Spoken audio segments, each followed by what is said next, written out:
Welcome to the Eclectic Gamers Podcast. Today is Saturday, not Sunday, November 2nd, not November 3rd. Right. This is episode 100. Yep.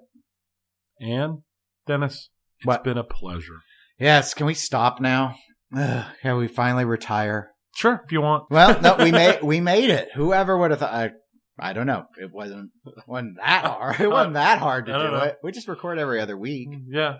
I mean, we could have done it a lot faster if we'd put out like 2 or 3 episodes a week. But yeah, that's true. And, you know, I think we only ever really had one major exception. Nick Shell. When he was in town, we added an extra. We basically had an extra episode for that. We basically had one covered 2 in 2 weeks instead of 1 in 2 weeks. Right. It would have been basically what most people would consider just an extra bonus episode, but we don't do bonuses. No, because then what happens and I remember this happened with Nate with Coast to Coast Pinball. He had like a couple weird exception bonus things, and then you count the number of episodes and you look at the episode numbers and you're like, these don't align. Right. Well, that's unacceptable. In the real world, numbers align.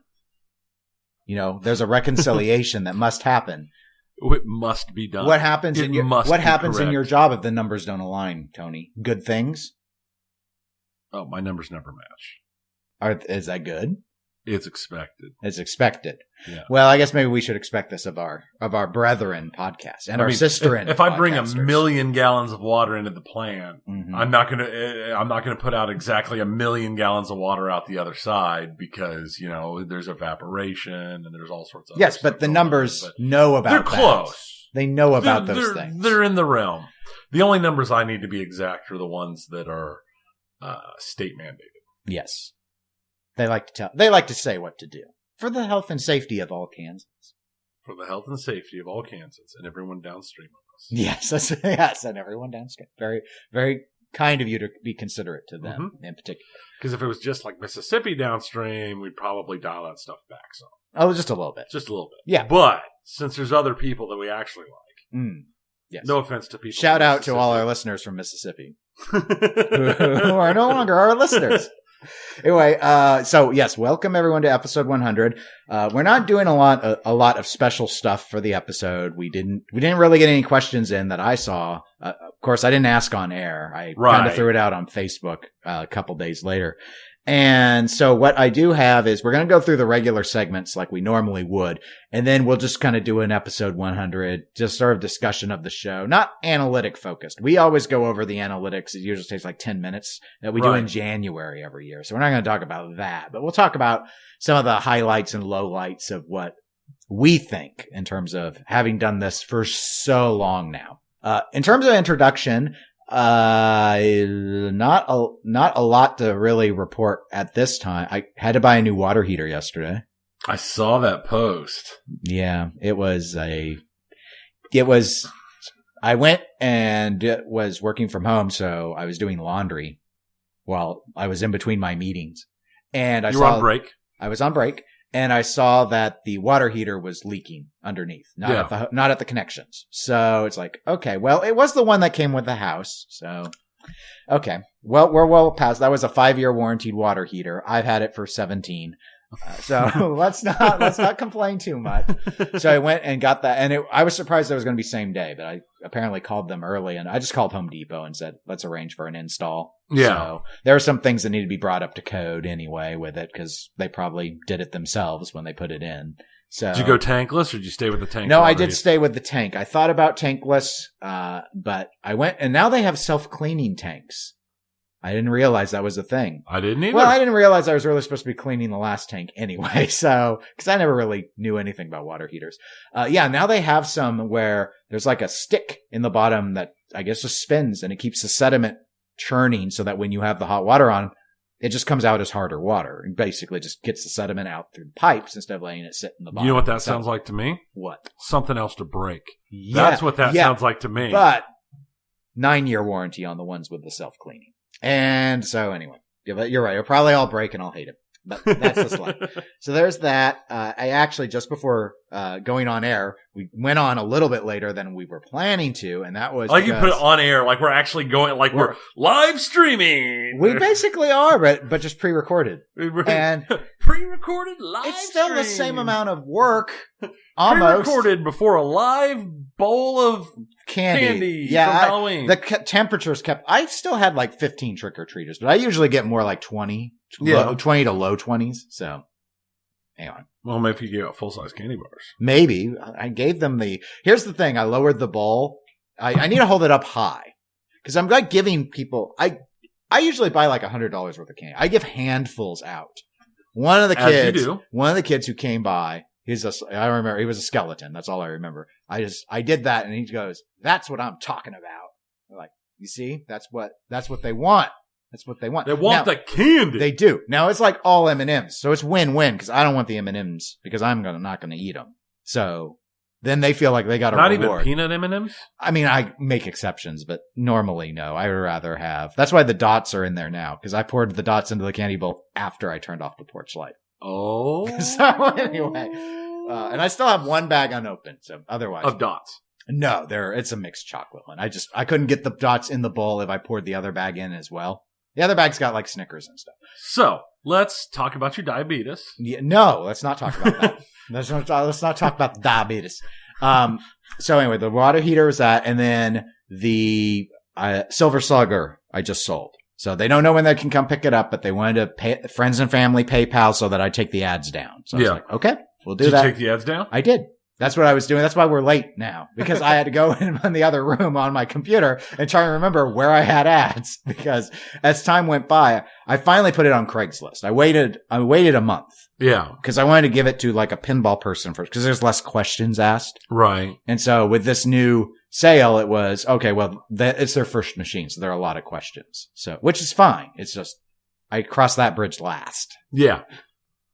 You'd much rather just hand it out to somebody and say, "Here, you know your stuff." Yeah. They're like, "Oh yeah, I'm going to come. I've got the thing. I've got the straps, and I've got my own wrench." I mean, I've always helped load and everything. Right. Is fine. But anyway, so I really thought Sharky's would go first. I think Sharky's was the best deal I listed, and it's still here. It's still here. So if you would like a Sharky shootout, I still get queries every week, but everyone actually most of the time I don't even get people offering less. It's, "Oh, I'll be in touch," and then nothing. Yeah.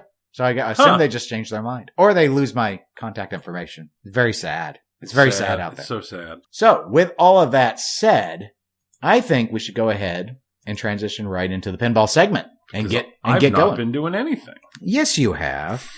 Yes, you have. I looked at your intro notes, and all it said was the date. That's because that's all I ever put in my intro notes. Oh. Okay. So what have you been doing, Tony? You have a birthday thing tomorrow. Yes, that's why we're recording today. My oldest daughter's birthday is tomorrow, and we've been prepping for that. We had a game night last week that went all right. We played the newest Jackbox, and like all Jackbox things, some of them are really awesome, and some of them are really, really bad. Did that newest one not have You Don't Know Jack? I didn't remember seeing it in the list. Is it the first one that has not had that trivia game? No, some of the other ones have not had that trivia game. I didn't remember. Yeah, some of the other ones have not had it. Typically there's the one big one. They always have like either You Don't Know Jack or like Quiplash, or this one in the slot where that would normally be had the murder mystery, right? Too. Which is I like that one. Yeah, that one was a lot of fun. But other than that, we've just been doing with like you. Home repair stuff. We actually had some solder on some of the old copper pipes leading to our shower spring leak. Since we rent, I've not repaired it myself, and it's just kind of patched while we wait for the plumber to come back from vacation. So, okay, interesting. So needless to say, I'm not overly worried about it because we don't know how long it's been that way. But if you would, when the hot water is turned on, there's a pretty steady leak out of the inside the wall. So, yay. Yeah, I had that with one of my showers. And it wasn't a leak in the pipe. It was actually the fixture itself. I and I kept repairing it, and it would only hold for a little bit, and it was shredding gaskets. And, oh, wow. And I finally, when I got the shower redone, I was like, tear open that wall. I want that piping checked and fixed. And there wasn't any like wood damage or anything, it turned out, but it was actually, I could see the water coming out of the drywall. And for a long time, I didn't, because as soon as I turned it off, I wouldn't see it. And it was only when the shower was on. So I'd always just see there was a little bit of water on the floor if the shower had run for more than maybe 6 minutes. Mm-hmm. And I was like, that's weird. Maybe it's leaking past the door. Like, I don't know. I just wipe it up and leave it. And then finally I turned the shower on and did not get in the shower. And then I saw it coming out of the wall. And I was like, Yeah, so I thought maybe it was a pipe leak, and they're like, "No, your pipes were good. It was all at the fixture." Yeah, on this, it's. I could see it. There's to get access to the piping. There's a little access point, and it's covered by a thin wood veneer, and it sprayed out enough that the wood veneer started to curl because it was so thin and so light. It got wet and it got real nasty looking. So I pulled that off, and oh hey, look, there's a little spray of water coming out. So yeah, no, we got to get that fixed. But otherwise, things have been going pretty good, all in all. Good. Work's staying busy, and I have begun. I'm not going to talk about it in the video game section because I haven't played it enough, but I have purchased Xbox Game Pass for PC. Oh, yes, that's right. To give it a try. It's totally because I want to try the Xbox Game Pass on PC, because part of the reason I got the PS4 was because I could do the Xbox stuff on PC. That's why I got a PS4. Right. It has nothing to do for the fact that I didn't want to deal with the Epic Game Store, and I wanted to play Outer Worlds, which is available on Xbox Game Pass on PC. That was just a lovely, lovely bonus. That's a nice bonus. And I've not finished that game yet, but that game is everything that makes Fallout Vegas fun. Oh, good. I've added it to my wish list of games to keep in mind in the future. Yeah, because I forgot it was coming out already. It's a lot of fun, and it's got a quest system that is very nice for.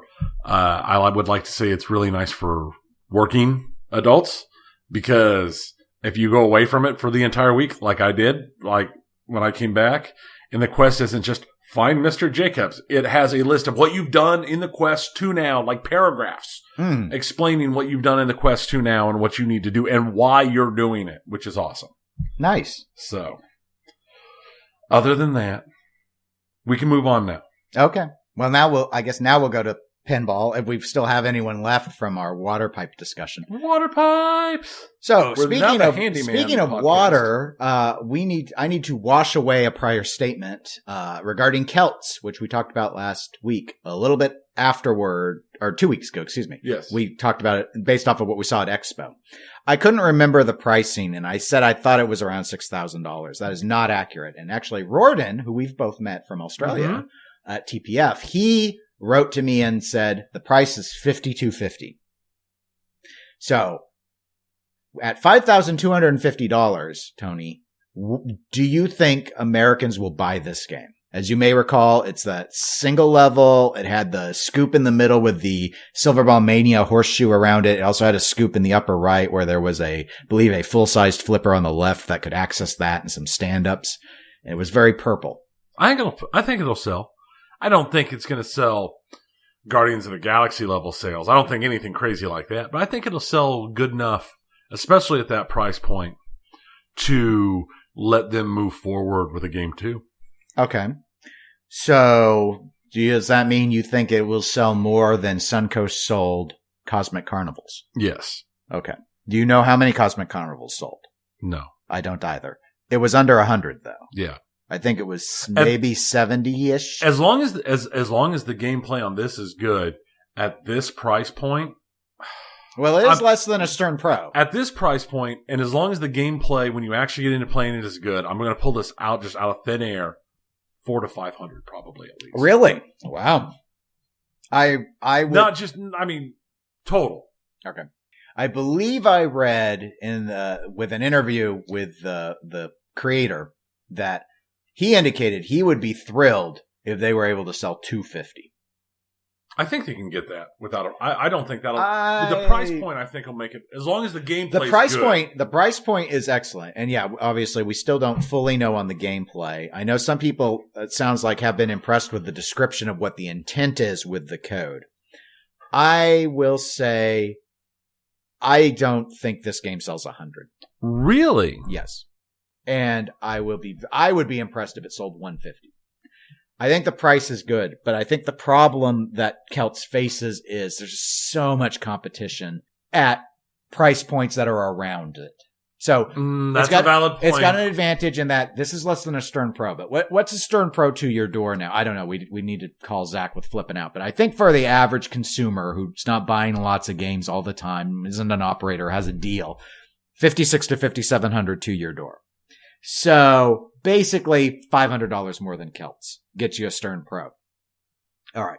Coupled with that, though, all of the games are out on the used market now because everyone's been making room for things like Jurassic Park and Willy Wonka and Elvira. And that's been going on for the last couple of years. So there's so much like new stuff also competing for people's dollars because you can already go and get Deadpools are around $5,000, home use only. Munsters are five or more often probably under $5 for a pro version for a Munsters. These are games that aren't even 2 years old. And all of that's competing. All of that is code complete. And that's a valid point that I hadn't considered. And so that's where I think if this had come out at this price point, like when America's Most Haunted was coming out, I think it had done far better.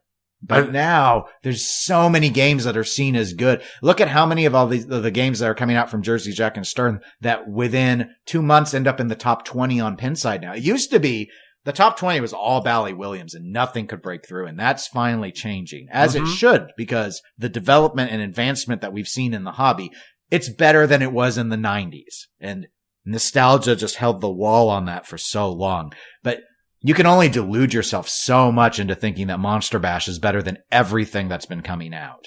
No. The only games that are better than everything that's been coming out are obviously Attack from Mars and Medieval Madness. And so what would it, while we're here on Celts, what would it take? I wish you had camera of the look on your face. What would it take? I'm just curious. I'm curious now. And we, context of Celts, which you haven't played yet. Yeah. What would it take to beat Attack from Mars and Medieval Madness for you? Or is it just impossible and we can just acknowledge that and move on? I don't think it's impossible, actually. Because those games are shallow. They are. So they don't have depth. But they've got replayability. Yes, but so does Ghostbusters not have replayability? Does Dialed In not have replayability? No, not in the same way, not to me. What? Because I want to know. I want to understand. Because I think Attack from Mars is the greatest game of the 90s. Well, the 90s are done, so I can always say that forever, and I know it's true. That's true. Here's my thing. I can sit down and feed a $20 bill into an Attack from Mars, if I could accept a $20 bill, and be a happy man with all of that. Brand new Jurassic Park. When I was at Logan's playing the brand new Jurassic Park Premium. Okay. I fed in like $5-6 and I won 2 free games. And I was ready to walk away like 3 games before I was done playing. Okay. I enjoyed it, but not in the same visceral way.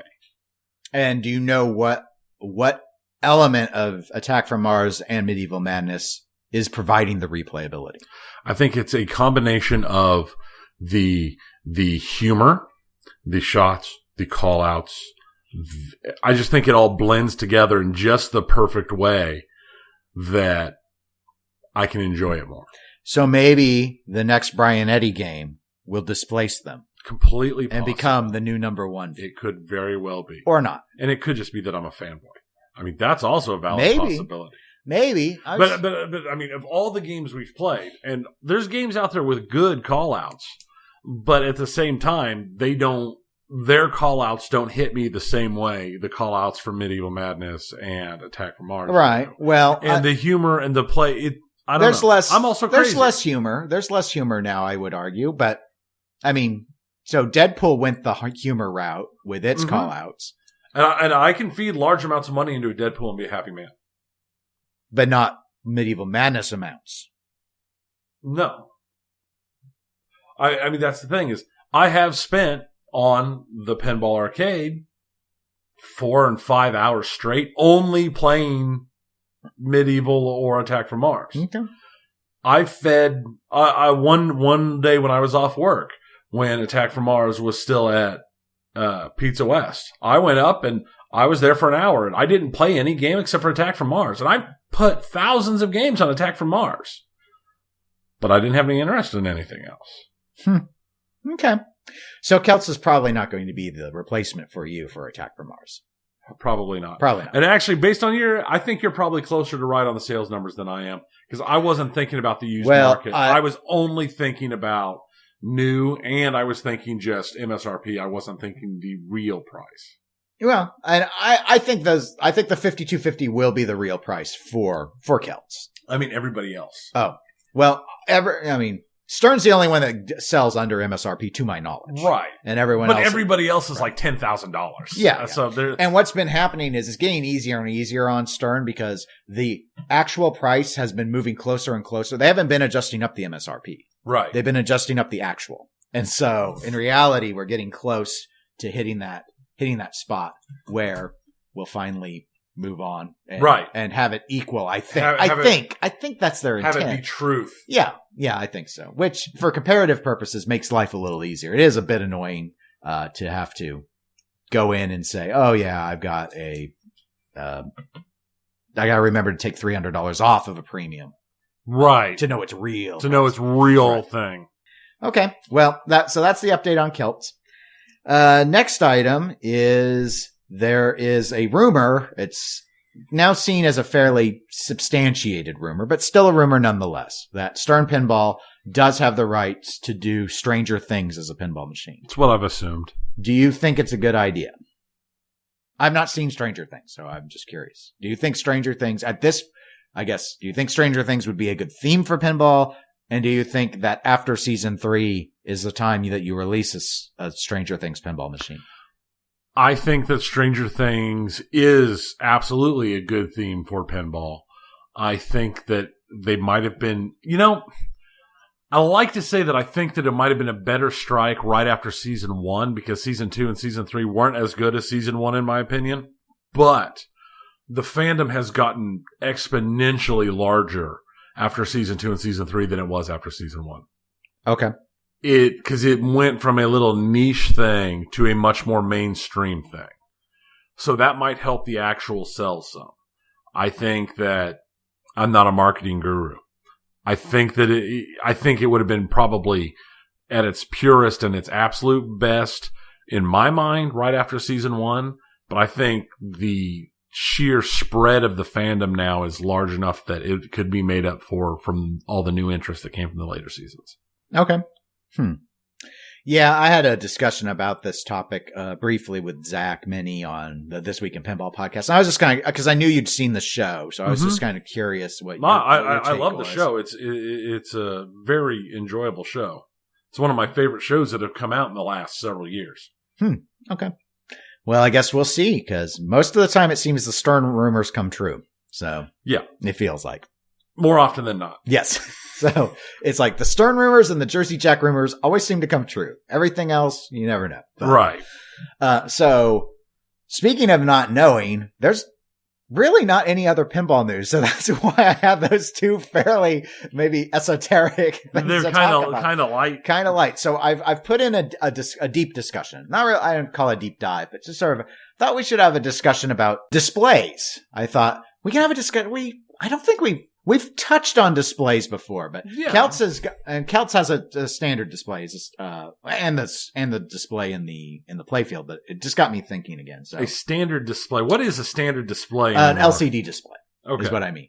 And that's the thing. So as those who are listening, if they've been around the hobby for a while, they're probably aware of this, but basically credit is essentially given to Jersey Jack Pinball. And when they released their first game, Wizard of Oz, with triggering the transition to LCD displays, because that was the innovation, if you want to call it an innovation, but it was the new feature that was really different from what people were used to seeing in pinball. We'd been living with the dot matrix display since 92, really.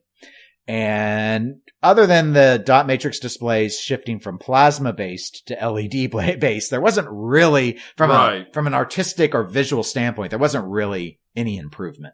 So other than people got better at, making good dot art. So now the LCDs are everywhere. It's essentially every single manufacturer that I know of has made the jump. I think the only one I wasn't sure of was Homepin with Thunderbirds, but I think that even their new Chinese, did you see that? They've got, the May zombie, the May vampire outfit thing going on. That's their theme, is the hopping zombie from China for their next game to target the Chinese market. So, kudos to them for not doing Journey to the West. Like everyone does. Yeah, that's the obvious. I don't know if you, I guess it depends if you like horror, if you'll want a bunch of hopping, I mentioned May because Tony and I, as many of you have listened for a while know, we play Overwatch, and there is a very famous, May is a Chinese character in the game, and one of her Halloween outfits that they gave her one year is as that hopping sort of zombie type. And she actually has an emote where she holds her arms out and hops like how they're supposed to hop. That's why I was familiar with it. I don't actually know the history of all of Chinese folklore, but Overwatch educates me. So, yes. So anyway, so displays. So we've got these modern displays now, but we're also seeing a lot of throwback layouts. We just talked about Celts earlier in the episode. Total Nuclear Annihilation is seen as a throwback layout. Mafia was a throwback layout. Beatles is a repurposed layout, restructured, refined, improved, but still a throwback layout. Sea Witch from Stern Electronics. So we've seen all of those coming out. So here's what I'm curious about. There clearly has been a market of varying degrees of success, obviously, for these single level layouts that are very reminiscent of the 80s or earlier, because ramps really came into prominence in the late 80s. I kind of think of Space Shuttle, after Space Shuttle, but I think Space Shuttle may have had one ramp. I'm trying to remember exactly how it was constructed to do the shuttle shot. But anyway, by the time we're in the 90s, ramps are everywhere. Right. T2 fan layout, moved forward from that point on. And then it's like everything had two ramps. System 11s were laden with ramps, and they were in the 80s. Is there a market to go backwards on the display from the LCD? Alphanumeric is where I'm kind of thinking, sort of System 11 again. And what I don't really mean necessarily even what the displays are made out of in terms of if they'd probably be LED. And I know that the displays, like putting in four player displays is probably more expensive than putting in an LCD. But what I'm getting at is you wouldn't have to program art assets if you go back to that. If you remember, the alphanumerics were mostly just text, numbers, and some really basic image animation. Yeah. Well, like you've seen with Silver Slugger, the little baseball that right. It's a O that's going across the screen. So do you think that people who, to varying degrees, have been interested in the classic style layouts and arguably also setting Celts aside, more classic style rules? Beatles isn't argued to be a really deep code game. TNA's rule set is very straightforward. And Mafia essentially played like an EM with a rule set of hurry-ups that was no more sophisticated than Hoops was from 91. So I'm curious if a price savings was with it, because you wouldn't have to pay for all these artists and programmers to code the screen. Do you think that the pinball market today would sustain having occasional games basically doing throwback displays and avoiding the glitz and glamour of the LCD? No. I said a lot of words and you basically killed with one word. So let's pretend you said yes. Why do you think so, Tony? Let's back this up. Do I honestly believe that the pinball as it is now could survive or could sustain something like that? Like I said, no. But I wish it would. Because to me, I find it an amazing thought. I would like to see a game more akin to some of the older games. I would even like to see a very modern version of some of the older solid state and electromechanicals even, that uses some of the newer technology that we have to give it some modernization while still being play-wise and display-wise a throwback. I would find it very interesting. I'd find it, I mean, if it was fun to play, I'd definitely find it fun because I like that kind of retro styling. One of the things on a game that I'm sure anybody who's been to a convention, I know we've seen it multiple times, is that Mirror Universe Star Trek, where he replaced the old ones with the old display with the Nixie tubes. Right. And it gives it a very special feel. And even with your replacement displays you just did on Firepower, it keeps the old feel and look with modern displays. I'm perfectly fine with stuff like that. I like on TNA that it has actual score displays up on it. I would like it. I just don't really think the hobby would survive it as anything more than a boutique style game. And I agree. As I was writing this up, because I wrote it because I thought I would really like to see, and I've toyed with it several times, the idea of fully operatable, because to me, it's so important that's the issue with the Star Wars The Pin, is that potential buyers, they're not turned off by the MDF cabinets. Right. Or playfield, or that both slings fire at the same time when the ball hits. I don't think that's it. It's that it doesn't actually have a coin door. It can't actually be routed. So to them, that's the difference between a toy and a pinball machine. So, and I say you can roll your eyes at the I did roll my eyes. From a collector perspective, it's an important difference. Right. It's where those that collect on the arcade side are like, MAMEs don't count. True. They only count real stuff. Even though, logistically speaking, a MAME makes so much better sense. We just can't MAME physical pinball machines. There's no practical way to do it because they're physical. But, taking up a ton of space and buying a Ms. Pac-Man and then having to buy a separate Donkey Kong doesn't make a lot of sense to people when you can emulate accurately all of the displays and stuff within one cabinet. Right. So now I can see one of those things where for me, with pinball, with arcade, I can see having a specific machine because it has specific meaning to you. Arcade cabinets. The only reason there's only 2 arcade machines I would have other than a MAME cabinet. And it's both because they have deep personal meaning to me and nostalgia. I would have a set down Star Wars with the vector graphics because I remember when I was a kid, I would go to the arcade that was here in Olathe, right next to Godfather's Pizza. Almost every time I spent the night with my grandparents, we would go to Godfather's Pizza. We would have pizza, and then we'd go over to the arcade, and Grandpa would sit there and talk to me and laugh while I sat and played that game. Mm-hmm. And that was part of our thing. Right. And the other one is Burger Time. Because Burger Time is a game that has a lot of meaning to me because it's one of the very first games I ever played. And it was the game that I remember the most playing with my dad and my mom. It's the one where we had the most stuff because neither of them really played much afterwards except for like Tetris and a little bit of Mario. But we played Burger Time all the time. Right. So those games I can see that. But anything else? MAME cabinet. I mean, and even those games on a MAME cabinet would be fine to me.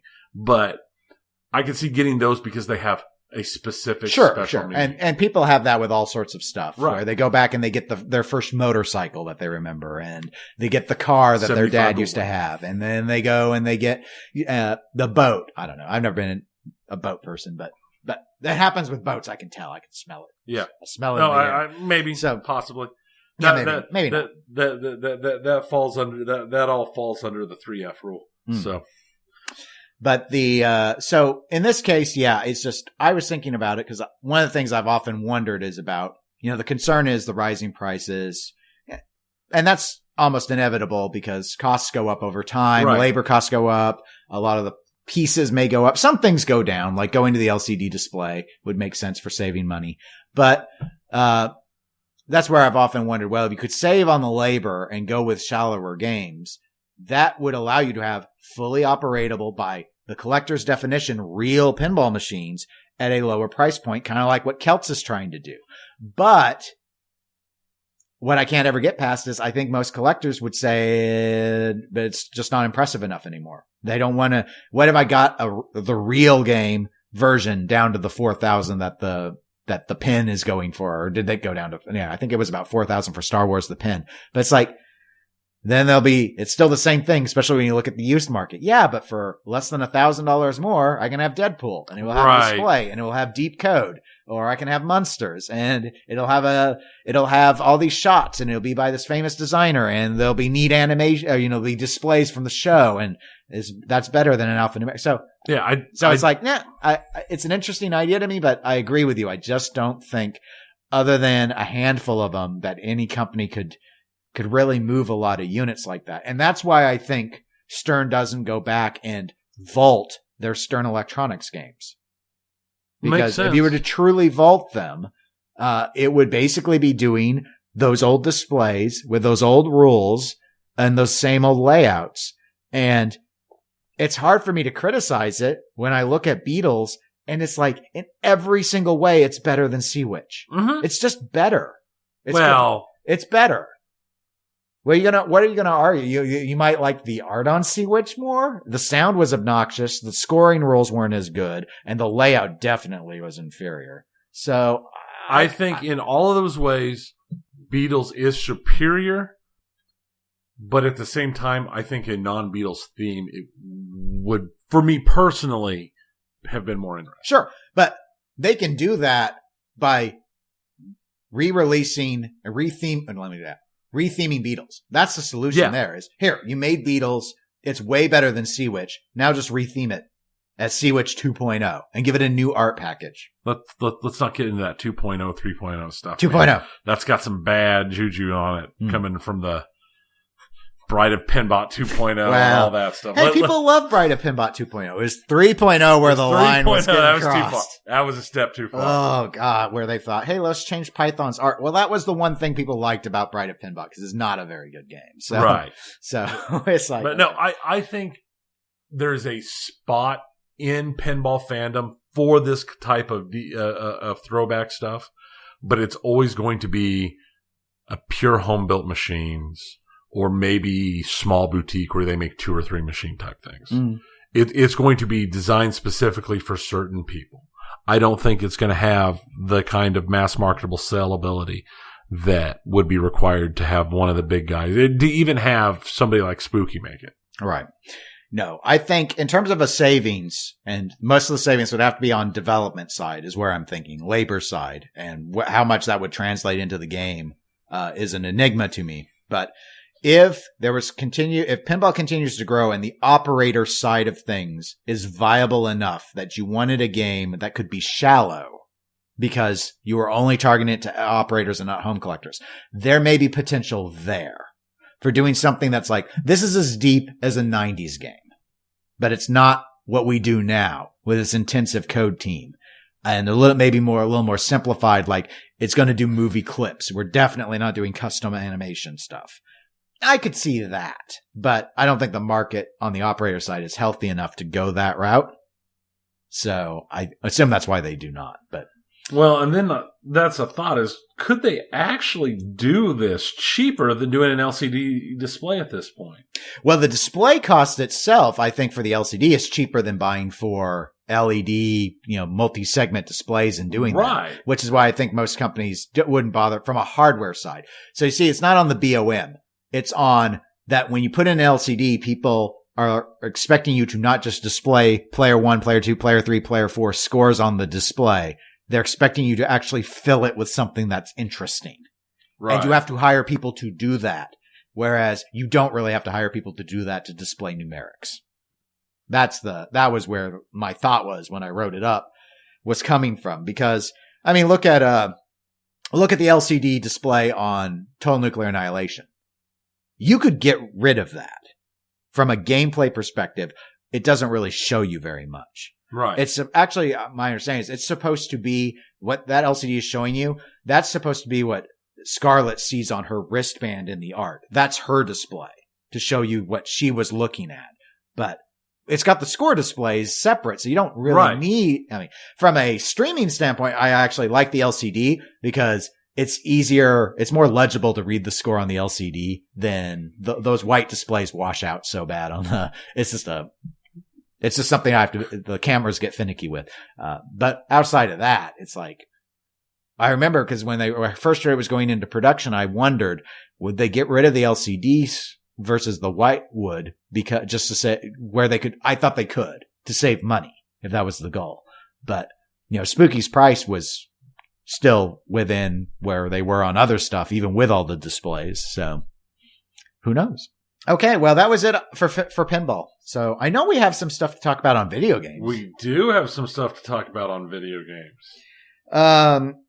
I guess we could start with as we often do when it happens, with the transition of virtual pinball, which is a video game. But it makes such a good transition. It does, because we just finished talking about pinball overall. And that was, we had an email, I'm going to say his name wrong, Akos Georgi. He's with Zen Studios. He wrote into us and asked us if we would like the Universal Monsters pack, which is the pinball pack that has Creature from the Black Lagoon and Monster Bash, which are two Bally Williams pinball machines that were actually made in the 90s. Right. And it just recently came out. So I think, so basically for us to review. Right. Was my sense. So I accepted. So we have been bought with table packs. So we have been purchased with table packs. And so he sent you a code for Steam to be able to play it. And he sent me a code for Xbox One, so I'll be able to play it on that. I do not know if you have had a chance yet to play it or not. I have played a very little bit yesterday evening between watching BlizzCon stuff. Okay. Did you play both? I only played Monster Bash. Okay. And then I got sidetracked with it up on the screen. So if you look at it, my playtime's like hours. You've played it for hours. But the actual time is because it got minimized while I was playing around with something on one of my other monitors, and then I forgot about it. Okay. And it sat there. So I've played Monster Bash several times, and that's about it. Well, and you've played now you've played, I know you've played it in person, but I think you've played it on the Pinball Arcade as well. Or have you not? I think so. Okay. Well, what'd you think of Zen's version of it? Did you play their arcadey version? Okay, so you played the classic also. I played the classic also. And it felt good. My biggest issue had nothing to do with the game itself and everything to do with the fact that I can't find my controller. So I was playing with the keyboard. Oh no. Which made no. Yeah. Which was ergonomically not the best. But I remember doing that in the old days, and I can't fathom doing it anymore. It's right. So no, weird. it was so weird. It was so I wanted to make sure that is out there because any issues I had about the physics could completely be because my brain was screwed up because I'm tapping the shift keys. Yeah, right. Everything. Yeah. No. But all in all, I didn't have any big complaints about any of it. It shot good. It felt better than some of the other emulated pinball I've played, but not so much better than a lot of it that it'd be like, oh, that's totally different. It just, some things felt like it worked better for me. The camera system felt like it worked better for me. I think part of it's because I played a lot of Zen Pinball, so it felt like Zen Pinball with, it felt like Zen Pinball with a table I actually knew. Mm-hmm.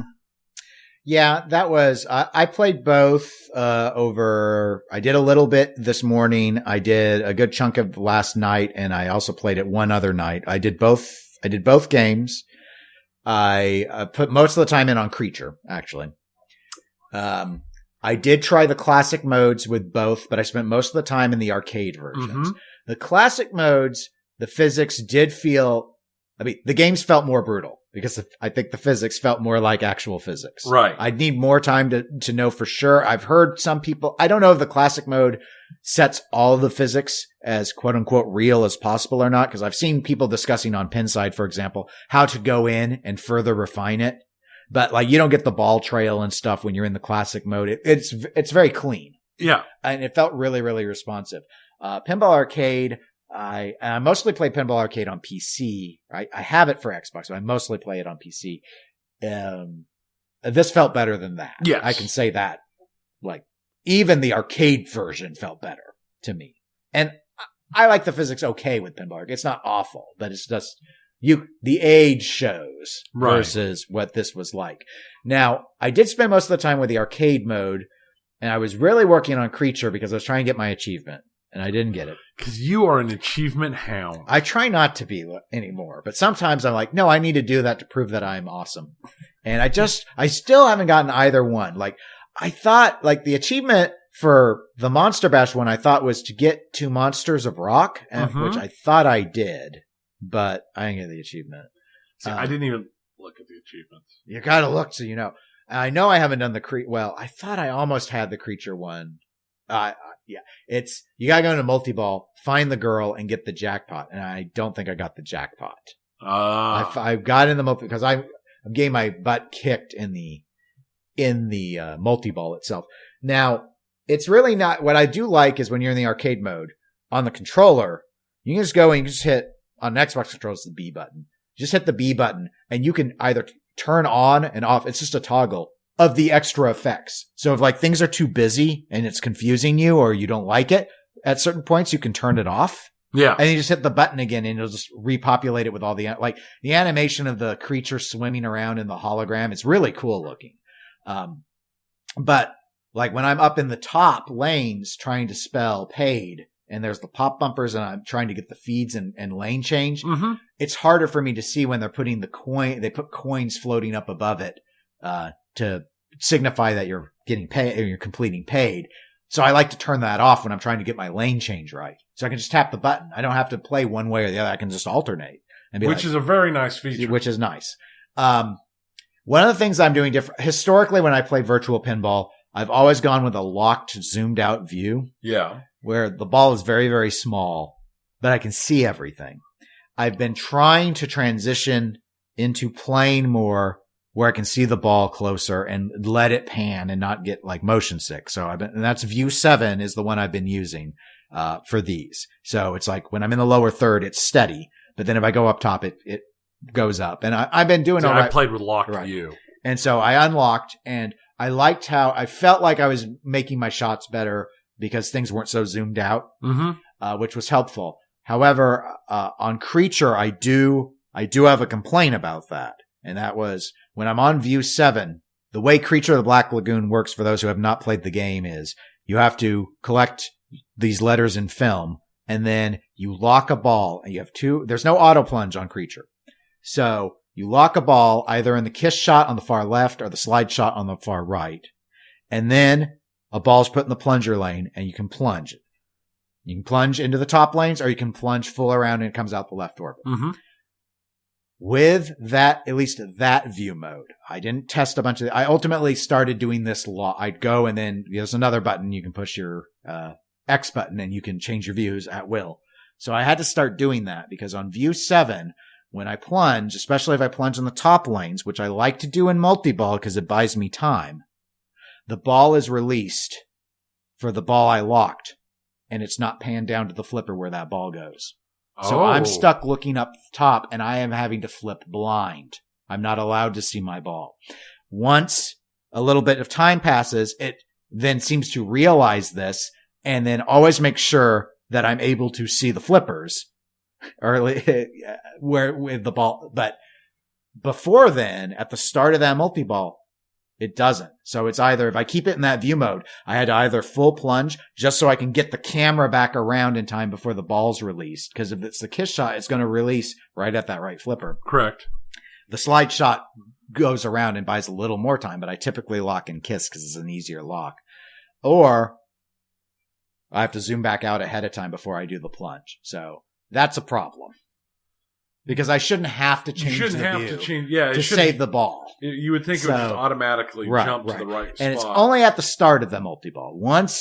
Once about 2 seconds has passed, and once I get the flip off on the ball that's on the lower part of the playfield that I'd already locked, it seems to understand from that point on. But anyway, there's the one thing I ran into. So I lost a number of multi-balls because of that. And I was confused at first, and I realized, it's releasing the ball before it's showing me it's released it. And that's where I'm failing, because it's still up top where I've plunged, trying to show me my skill shots. Right. So that's the one thing I haven't liked so far. Yeah, I've not played enough to have found anything like that. I've already earned table mastery on Creature. It's like, you have mastered this table. Like, yeah, I still have my achievement because I keep losing my multi-ball. Next video game topic. This is a different one we have before, but we very rarely touch on arcade games. Yeah, because there's not a lot of, at least I don't go to a lot of arcades with actual arcade games. And I don't really play a lot of arcade games. Yep. So we had someone, Lucas Pepke, wrote in to us and asked what our thoughts were on the Raw Thrills arcade game called The Walking Dead Arcade. Mm-hmm. And I have a link in the show. I think this is him. I think he does bumper nets. I'm not sure. The person's name was Lucas, and he looked kind of like Lucas. So anyway, but I have a link in the show notes to the bumper nets video on YouTube showing a playthrough of one of the chapters of The Walking Dead Arcade. Right. You've played this before. I have not. I've played this, and because they have this and the Jurassic Park game at Logan Arcade, and I played both of them. Okay. What'd you think of it then? Because you have hands-on experience. For the type of game it is, that kind of on-rails shooter game. Yeah, on-rails shooter. It's very enjoyable. I would say I preferred The Walking Dead to the Jurassic Park one. Just straight out of the gate, I thought The Walking Dead one was more fun. I would rank it fairly high in that kind of on-rails shooter type thing, but I still think my favorite of the on-rail shooters are the Time Crisis games with the duck mechanic and with the foot pedal. They've got the foot pedal when you use to stomp for the duck mechanic and all that. I like those. I like those games a lot more than like there's the Dark Silhouette ones, which is the sniper one, and there's a whole bunch of them. But of those games, I like the Time Crisis games. I think the best. But this is, for a much more modern version of the game, a lot of fun. It's weird to me because it uses a crossbow mechanic, but you don't have to reload the crossbow every shot, which... Yes, I saw that in this video. It has a cool reload feature. But the reload, the reload thing is cool. But it's a semi-auto crossbow. Right. And maybe there's a setting that I could have picked when I started the game that would force me to reload every shot, which would make the game way harder, but I think would also be more interesting. But I played through the first level, which is the video clip it looked like was the ones from the first level. Yeah, I think he chose chapter 1. Chapter 1, yeah. And that's all I played was chapter 1. I played multiple parts of chapter 1, but I only played that part. I didn't jump around to a lot of other stuff. But it's a fun game. It's got the way it handles the source material and the whole zombies and, headshots, and when you miss and you get a shoulder shot and it's still coming for you, it sucks. Yeah. Yeah. How would you compare it to, much earlier, though, I think same basic engine that Raw Thrills did, the Alien Armageddon game, because you and I both played through and won that. Yeah. We're not going to talk about how many 20s that took. No, we won't. We won't discuss that. So where would you rank it with that one? Because that's the one of Raw Thrills that I have played. I think it's better.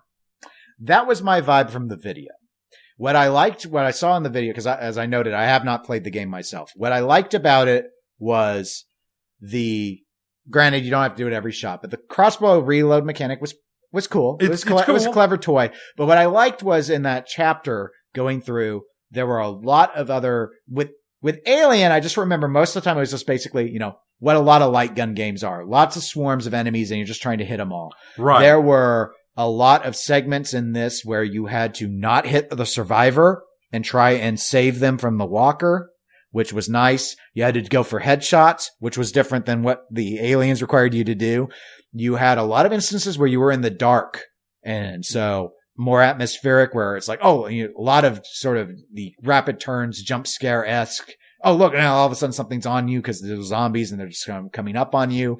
It had a few different weapon elements, periods where you would lose the crossbow and have to use something like a wrench, right, or shooting for exploding barrels, an armored zombie, I remember, so you had to bash their police riot helmet off first, sort of. So it felt like there was a lot of diversity even with the quote-unquote common mobs, whereas with Alien, it was always like drone, right, drone, and then you have bosses. Right, and that's a very valid point, and it was one of those things that, and I think that's part of why I liked Walking Dead more than Jurassic Park, is because Jurassic Park, it felt like I was constantly getting, oh, now you've got a spread gun, now you've got a laser gun, or now you've got a flamethrower, now you've got this super fast machine gun, all these different like weapon upgrades, but it didn't have the same visceral kind of buy-in, and it didn't have the same kind of atmospheric touch that Walking Dead. Yeah, and it didn't hurt that Walking Dead's playing the Walking Dead TV show theme while you're going through. And that is a creepy theme. It is. Yeah, no, it definitely was very much a atmospherically, I think that's what makes it. Because in the Aliens game, atmospherically, it didn't feel as much like Aliens. I mean, I didn't expect to feel like Alien, because, Alien is that kind of dark horror thing. But even then, it didn't feel as much like Aliens. It felt more like I was playing, like, Alien Colonial Marine. Right. Where it's like Alien the planet. Yeah. Clean this planet out of it's Starship Troopers. Yeah. Clean the bugs out. That's what it felt like. But no, definitely, The Walking Dead is very atmospheric. It's very, very much a game that made it more interesting for your actual interactions in the game. Yeah. I wish I'd had somebody else playing with me. That I think the 2-player on that could be really interesting. Yeah, I agree. Okay. Well, I know you've got a lot of notes taken because you have been watching BlizzCon closely. So closely that you've even let your Monster Bash sit for hours. Yeah. We'll start, since we talked last time about BlizzCon, about the protest. And honestly, there's been protesters. Yes. There's been a fairly large number of a lot of Winnie the Pooh sightings, I've heard. Lots of Winnie the Pooh sightings. And Blizzard, I think, has been handling it really well. There's not been, big, oh, you can't come in and you're kicked out and you're this and that. But at the same time, I haven't seen anybody attempting to do major internal disruptions either. Right. Well, it sounds like they opened early on with an apology. I mean, they opened straight up with an apology. And you can take an apology from a major corporation how you will. Yes. I will say I've heard apologies that sounded much worse than that apology. Yes. I think what I thought worked with it is because there's almost this instinct, and I know some people subscribe to this as a theory that you should never apologize. That I guess they think it shows some sort of weakness or something. I don't know how that resolves when you do something that's a mistake. Right. I had someone ask me, I remember once I did something at work and I said, oh yeah, someone was upset about something. So I just apologized. And the person asked me, but why would you apologize for that? That wasn't your fault. And I think my response was, sometimes it's just easier to just say sorry and move on instead of like fighting about it. Because my goal is not to have conflict. My goal is to move, like I'm trying to accomplish something. This conflict is in the way. So, and you can debate whether or not you should or should not apologize. But in this case, I think it was smart because they went in and they said that they got it wrong. Right. And that's been the thing that they've been bungling for most of this period has been the whole fallout on the punishing of the Hearthstone player. And then they take back part of the punishment. And then there were other tangential punishments, like with the casters who were doing the interview. And it's like, yeah. So acknowledging that definitely, because I don't think, regardless of where you fall on this, it's, I think, universally safe to say Blizzard did not handle that as well as they could have. So it's a safe thing to apologize about. Yeah. And even during his apology, he flat out said they responded initially too quickly. And then they took too long to decide they were wrong. Mm-hmm. Is one of the things he said. Now that's probably helped. I think. I'm I'm not positive. I didn't see it, but I'm pretty sure from everything I've read, because I've not seen anything from it, that they didn't run their normal Q&A event this year. Ah, okay. Which makes total sense in this situation. But I've also seen pictures from the floor of BlizzCon where people had, Winnie the Pooh backpacks and stuffed Winnie the Poohs on them and stuff hanging off them. So they're obviously not pulling people out and throwing them out. Right, for dressing as protesters. Right. Now, the other thing that I think can help with an apology is if you announce a bunch of games that aren't phone games that people have been waiting for. So has that been happening, Tony? They hit that pretty hard. Yes. I think, in my personal opinion, I think some of these games are not necessarily ready for an actual announcement. But maybe it's like, but we better. Specifically, from what I've seen, and I've not read everything that's come out about it yet, but from what I've seen and from what I have, the Diablo 4 announcement is purely trying to make up for last year. Because from everything I've seen and everything I've heard, that game ain't coming in 20. I could be wrong, but the few gameplay chunks they've shown and everything I've seen, I think that's a 21 game. Okay. I don't think they're there yet. They said they've been working on it. They were working on it before last year, but I don't think it's there yet. I could be completely wrong. And they might have made an announcement that says I'm wrong, but it doesn't look like it. The cinematic for it was really cool. But Blizzard cinematics are always really cool. I do like that they are going for, or they've said they're aiming for more of the darker tone that some of the like Diablo 2 had a much darker tone. Yes, yeah. They're going back to that. Okay. Diablo 2 is generally most people's favorite who have played a lot of the series. Right. It's my favorite.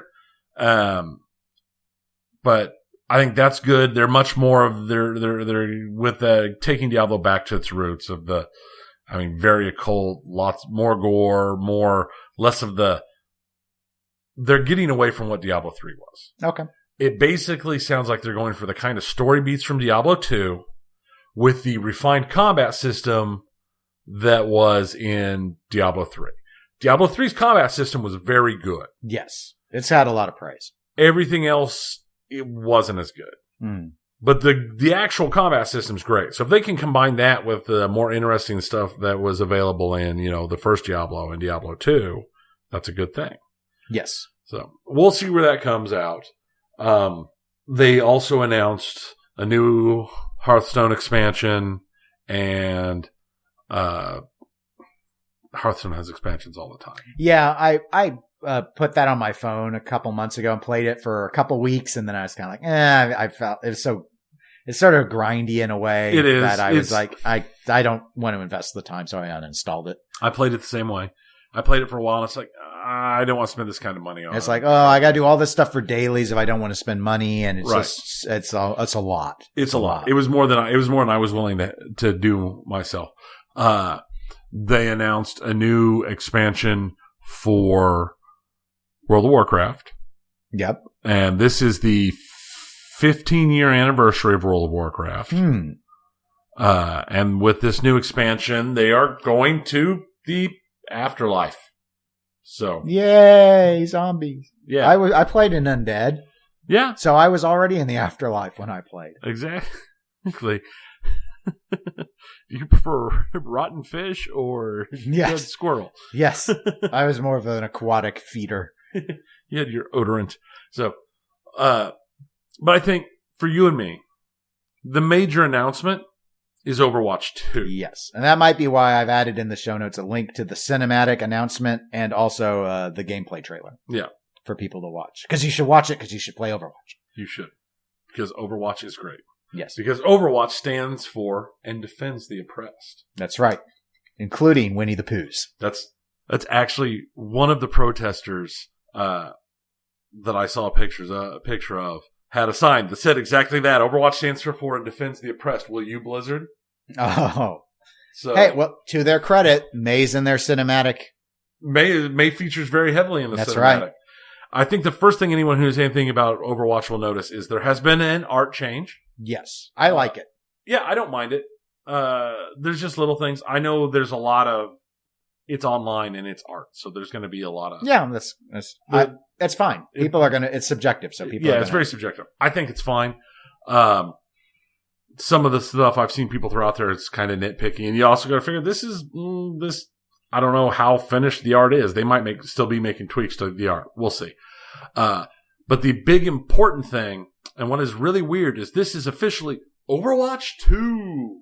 Yes, but we don't want to split. But we can't split the player base on the PvP side, so not right. It feels like an expansion. Yes. It's going to feel like an expansion with if the rumors are true, a $60 price tag. And that's the part that might stick for some people because, one of the initial reactions, and this didn't surprise me, but what I saw online when the trailers hit was, this is everything that I expected Overwatch to have come with. Like, this is Overwatch with PvE and PvP. It's got co-op and all. It's like, this is what the full game should have been. Right. So why is this not just an expansion at a lower price point? Especially considering the fact that all of the new maps, all of the new heroes, and all of the PvP stuff is going to be available to people who already own Overwatch 1 for free. It's just part of the game. Yep. So basically, Overwatch 2 is, do you want the single and co-op player experience? That's what you're buying for $60. Yeah. That's it.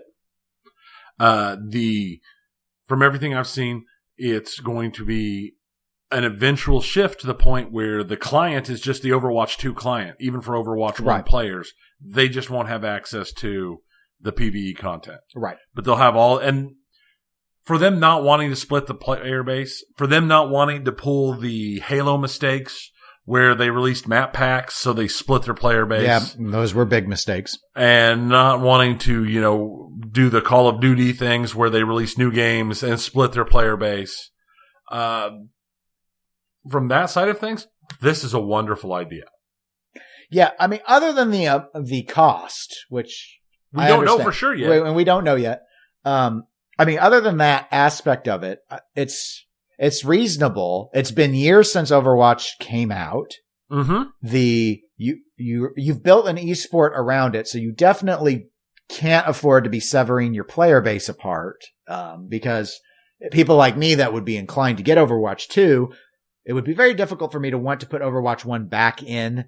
It's like, what do you do? And they've gone this route where Overwatch 2, when you go in, all your skins and stuff you've earned in Overwatch 1 are carrying over. So they're trying to accommodate as much as possible with that and still let the people play in the same PvP sandbox together, which I think is important.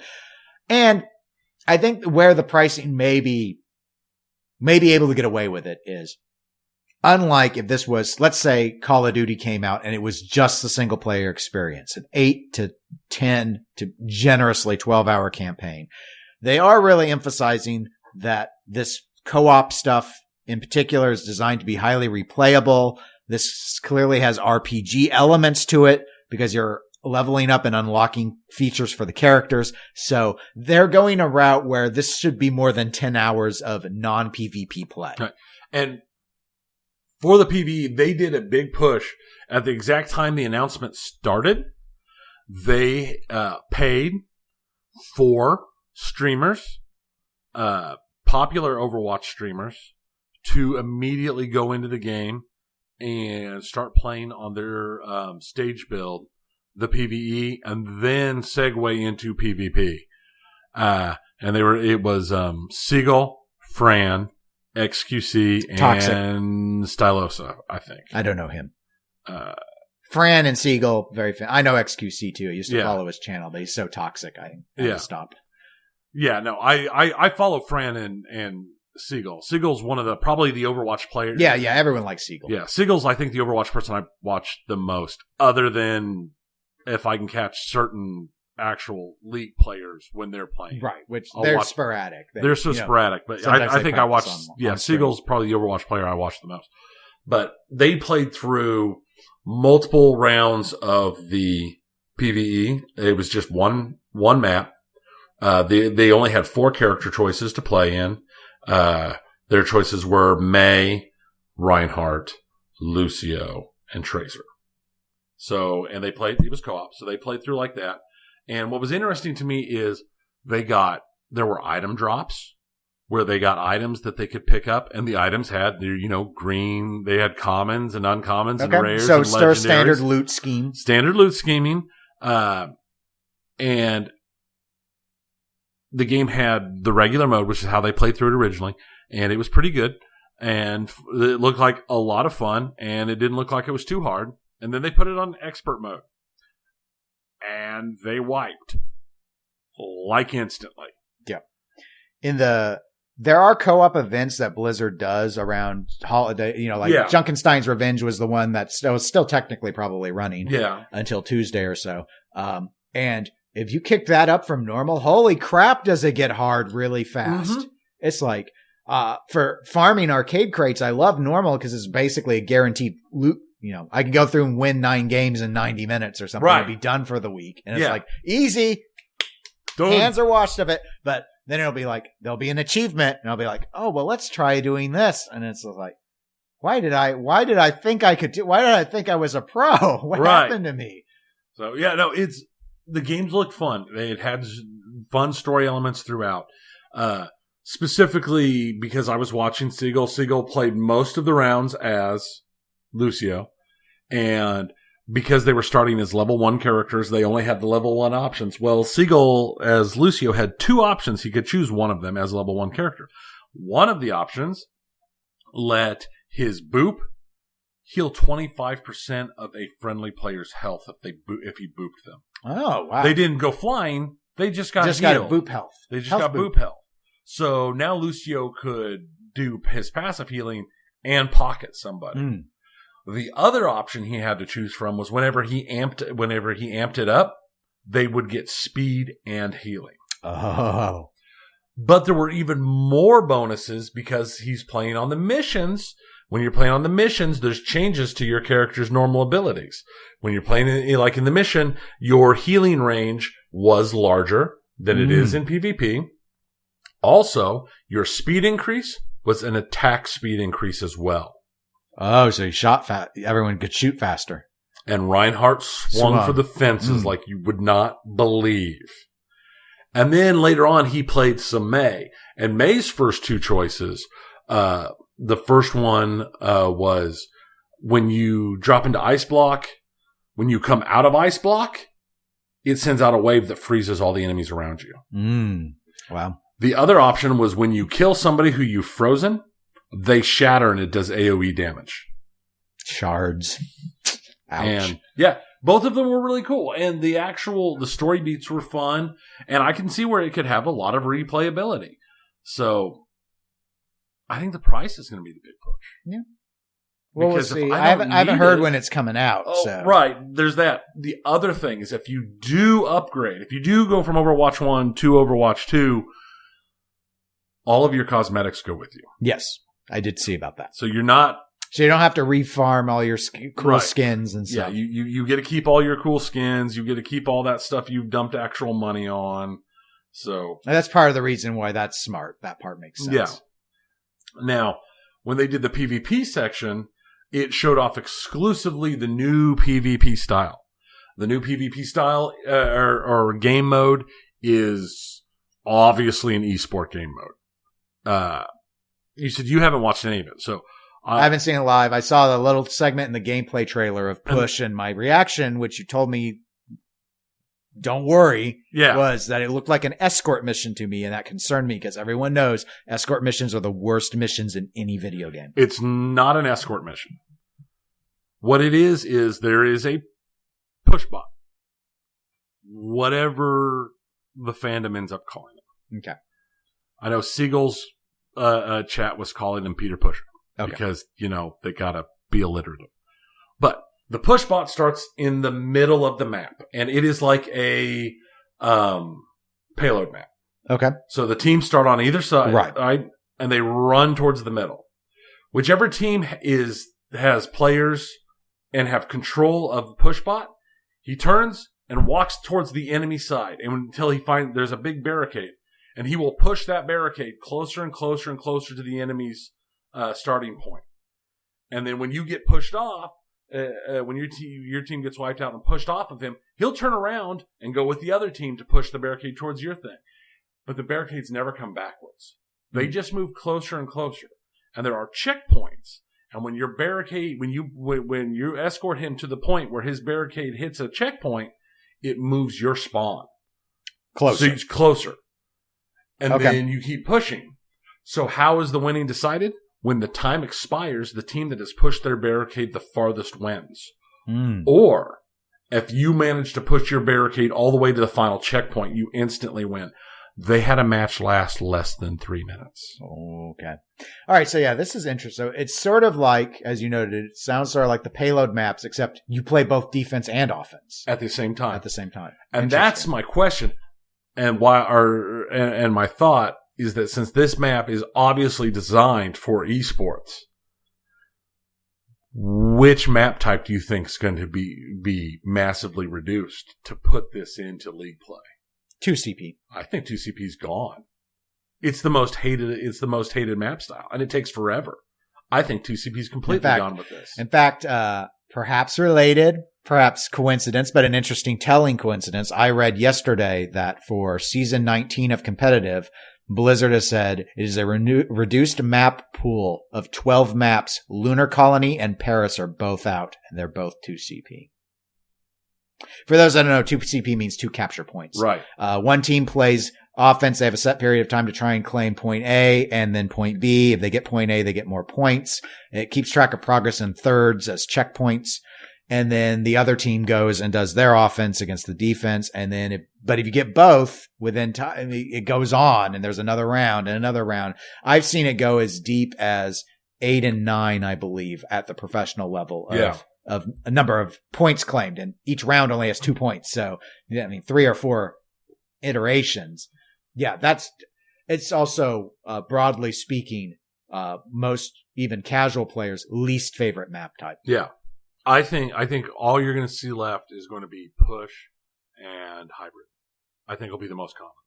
Right. Well, and control. And control. And control was, it's completely neutral. So some people love control, some people hate it. Right. But it's seen as fair. It's the most balanced of everything. Right. And I think that's the whole purpose of push is to get rid of. Now, what's interesting is because it's this giant robot that pushes stuff. If you throw, say, a symmetric turret at it, it went through the robot and stuck to the barricade. Oh, okay. So it's physical. And if you jump on top of the robot, you fall off. Oh, you can't. He's slippery. Yeah, no, everything's set so the robot itself might as well not exist. Okay. That he's there and he's pushing stuff, but you can't. It's basically symbolic. He's basically symbolic. Okay. And that could just be what was in the stage build, but I know when Siegel was playing, he was playing just random characters. And at one point, he played Bastion. He just stood in front of the barricade and let the robot push the barricade, and the barricade pushed him as Bastion in turret form along the way as he just annihilated stuff. So. Okay.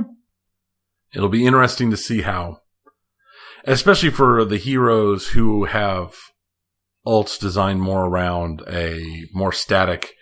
So like Hammond's Minefield, when your whole purpose is getting the robot to move. And the thing is the robot actually pushes pretty slow. It's payload speed. Okay. But when you have control and you're moving from the opposing barricade to your barricade, he jogs. He's quick. You can get it flips. It'll flip. You can flip back and forth between the barricades pretty fast. Okay. Based upon his speed. So it'll be interesting to see. I think we're going to see a lot of it. I enjoyed what I saw of it. All right. I haven't seen anything of it in actual real life action yet, so I'll have to reserve judgment. We'll see. I don't know if Blizzard will bring itself to drop the 2CP maps out. I mean, because they've still been releasing 2CP maps. Paris is a new map. Yeah. So I don't know. But if they were to get rid of one, that would be the one to do. Maybe they'll put it so that that's like 2CP is the tiebreaker. So you just which would make sense. Rarely see it. Yeah. That would help control for it. Anything else from BlizzCon you wanted to touch on? Not really, because I don't play a lot of Warcraft. I don't play any of those. So I just kind of paid a little bit of attention to those just to get the highlights. Okay. Well, let's go ahead and transition to our episode 100 segment where we talk about, so I put in, Tony and I have our own notes. So he sees, I've listed some things to go through. I do want to go and provide a shirt update. One of the things we were hoping to do was on this episode announce a new Eclectic Gamers podcast t-shirt that would be available for purchase. Unfortunately, there were some delays with our artist, and our project had to be pushed back. So even though we had made the arrangement months ago, it just wasn't able to work out. Instead of changing artists, I did find out right after episode 99 that we're back on the schedule. It sounds like we'll probably be, assuming no other delays, getting started with that work at the end of this month. So I'm hoping by the new year we'll have it. Yeah. So we're sticking with that because we weren't going to brand it or theme it to episode 100 we weren't doing specific. anything. Yeah. It was just something we thought would be fun to do because we only really have the one design, the main logo, which we're not changing the main logo. So right. It was just for funsies. So anyway, FYI, that's in the works, and we'll next speak about it when we actually have something to reveal. So we're in episode 100. So we noted at the very start of the segment, we've been doing this a long time now. With one exception, we've always essentially done an every other week format within 2 or 3 days. Right. Usually There's always a little flex. Yeah, I mean, usually on Sundays, followed by Saturdays, and we've deviated from that by as far as 2 days before. But I think we did a Friday once. Yeah, and I think we did a Tuesday one time after TPF. And, we've done things like that. It was like a Monday or a But Tuesday. they're almost always planned, so we always say, oh yeah, by the way, the next episode will be out. I mean, other than it, we don't care if it's a Saturday or Sunday. We'll do whatever weekend day works for us because we figure you guys don't care. So, given that we've done this for a while, I thought we could just sort of share some thoughts broadly on the show without being, again, as I noted at the top, not delving it really into the analytics. But so the one I wanted to start with is the one that I'm always reminded of every time I put on a podcast shirt. Tony's wearing his podcast shirt from round 3 of our podcast, the orange shirts. I'm wearing round 1. The blue shirt. The blue shirt. Complete coincidence. It was what was ready in the drawer to be pulled out and worn. Yep. That's what I just reached into the closet and just grabbed, pulled the shirt. Yep. So, it was now, I think just under 2 years ago where we formally decided to drop the tabletop gaming segment as a regular segment. And now it's an ad hoc segment where we talk about board games when we have stuff to talk about instead of trying to drive and cover any news in it explicitly. So, in terms of show format, that's really easily the biggest one we ever made was to shift away from doing the tabletop every single episode. Right. Now, tabletop was kind of your baby. It was. And the fact of the matter is, and the reason it went away is I wasn't playing very much tabletop anymore because I didn't have the time to do everything because I added the pinball in that took up the time slots that I used to use that for filthy tabletop pinball. stuff. Yeah, that's true because... And I just wasn't going to go play like I used to. And I wasn't long before I'd already quit long before we started the podcast. I wasn't doing my weekly tabletop wargaming anymore. So it just made sense to have that switch because I was trying to force too much stuff in that it's like, oh, here's a game I heard about, but I've not played and I doubt I'll ever play. Yeah. That was always my struggle is because other than at like game nights, I very rarely would play a lot of tabletop and board games. And so given that, I wasn't up on any of the news. Right. And it was the way it would work is with the video game stuff, we both follow video games to varying degrees. And since that transition away from the tabletop, you actually feed in most of the video game stuff in building out the segment plan, whereas I put in most of the pinball stuff. Right. And so the workload got a lot easier after that shift. Yeah. And we still do cover tabletop when it's something you know about. Yeah, when it's something either me or you or both of us have actually experienced. Like when we went back, we didn't do it this year, but I think it was last year when we went to CantCon and we played we played RPGs and all that. And I loved that. I didn't get to go this year because I was on call. I'd like to go next year. Yeah, and I think that was in conflict with Carrie's pinball tournament that I went to. So because I remember the prior year was in conflict, and I did CantCon, and then or 2 priors. Yeah, one of those. I lose track. I mean, I like that because that's my one time to actually play like straight up pen and paper, roll the dice RPGs. Right. And as much as I miss playing like board games and stuff, the more I play RPGs when I get a chance to, the more I really miss playing RPGs. Right. Right. I don't have a local group. I don't have a whole lot of time, so I haven't been able to do it. Life is hard. Life is hard. It's so all this just like with our upcoming on the 8th at the pinball tournament. I'm going to be late because I've got family stuff that takes priority. Which is, it takes priority because it's the priority. But, right. But I mean, that's one of those things that just fell just wrong. And it's the same way with anything else. Is it's hard to pull stuff together when everything falls wrong and there's more important things that get in the way. Mm-hmm. Yep. But I think that the show has done well with that transition. So given that, I think it made a lot of sense. Logistically, it just made a lot of sense for us. Yeah.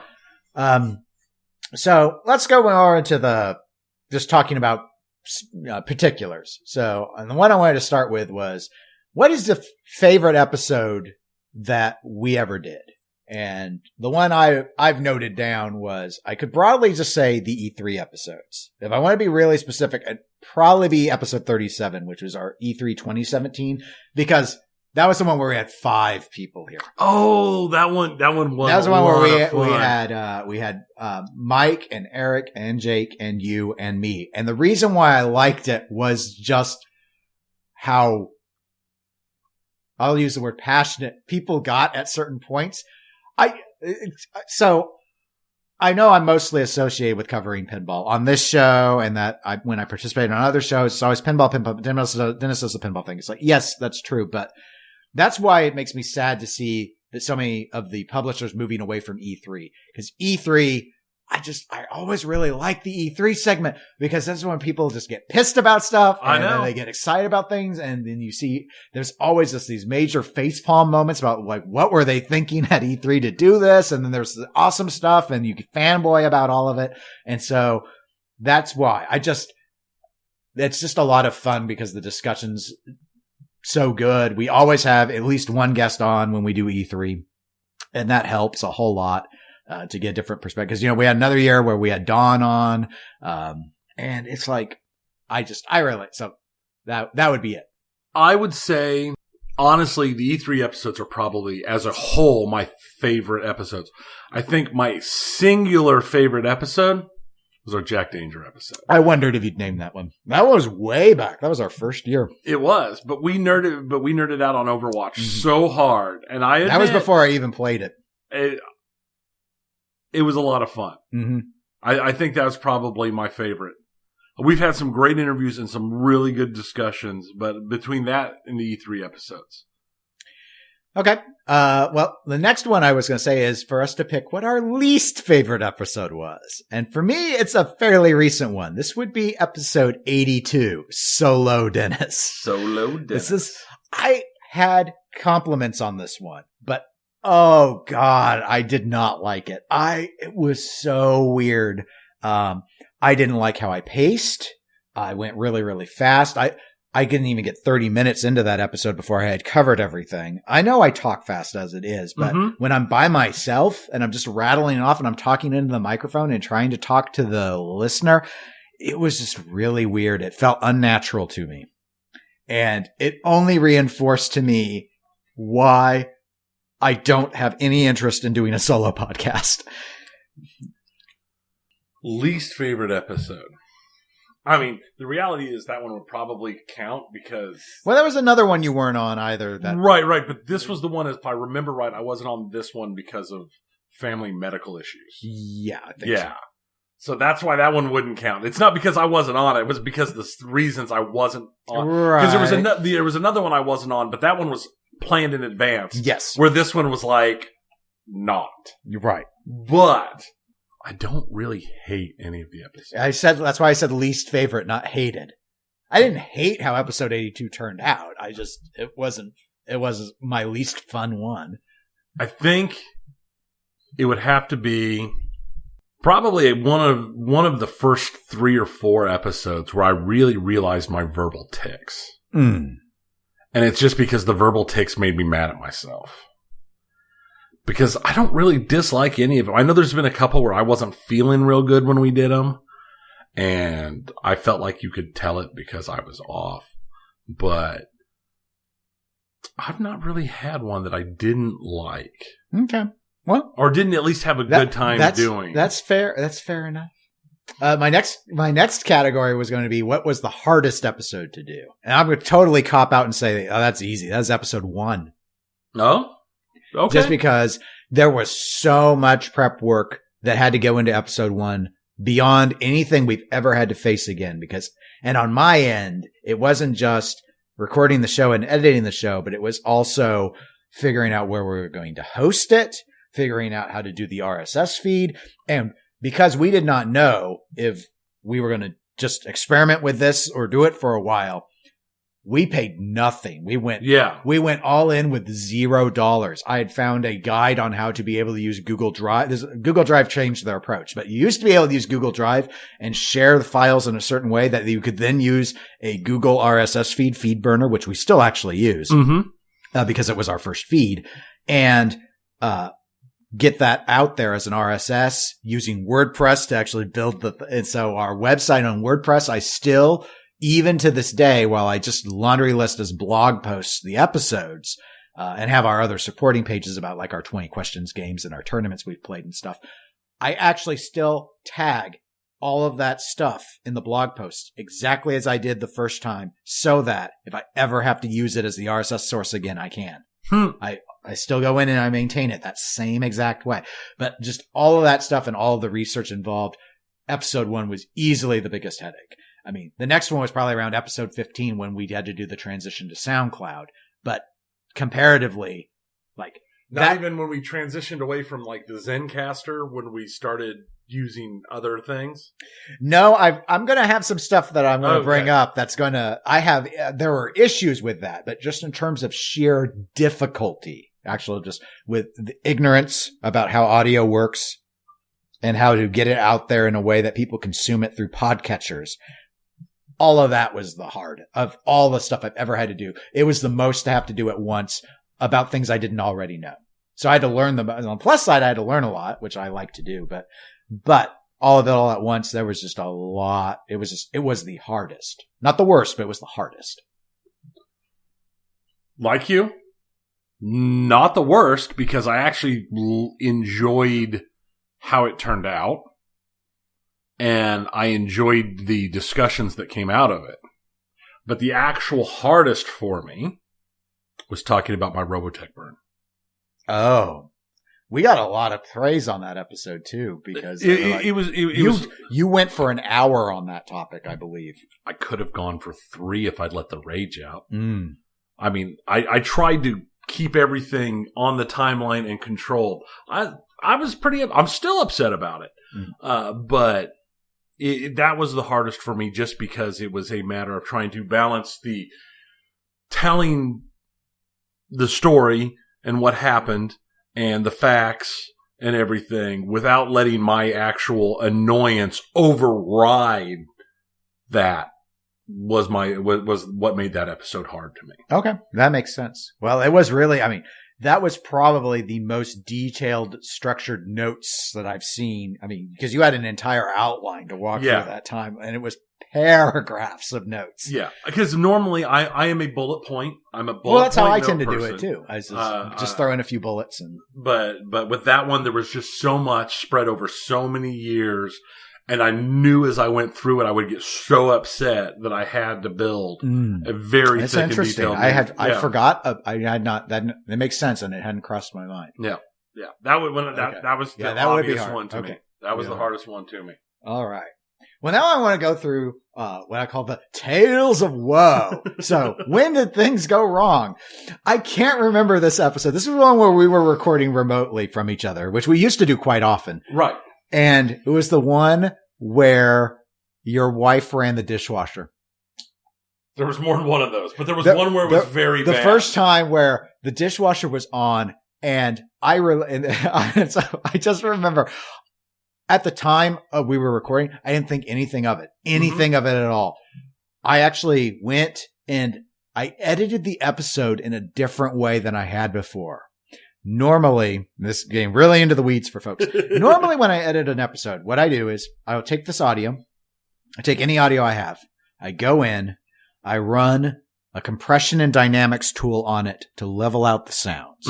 So, everything's balanced. And that's how you don't sound like total crap and one person sounds really quiet and the other sounds really, really loud. When you have two separate tracks, it works really, really well.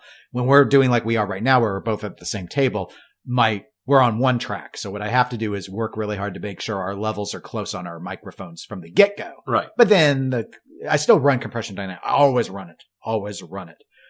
I did run it on that episode.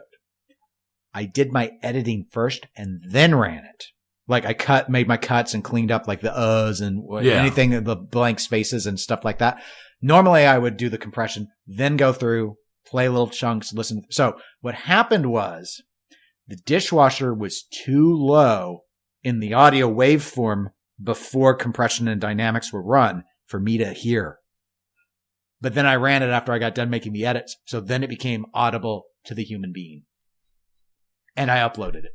And I went out for a walk and I was listening to the episode because that's what I try and do is we'll go back and listen and be like, okay, I need to work on my verbal tics. So I'm trying to see how many times I click, which I do a lot. Yeah. And say, as I think, and then I do my normal stuff. And I'm trying to improve on it. So I listen back to try and get better.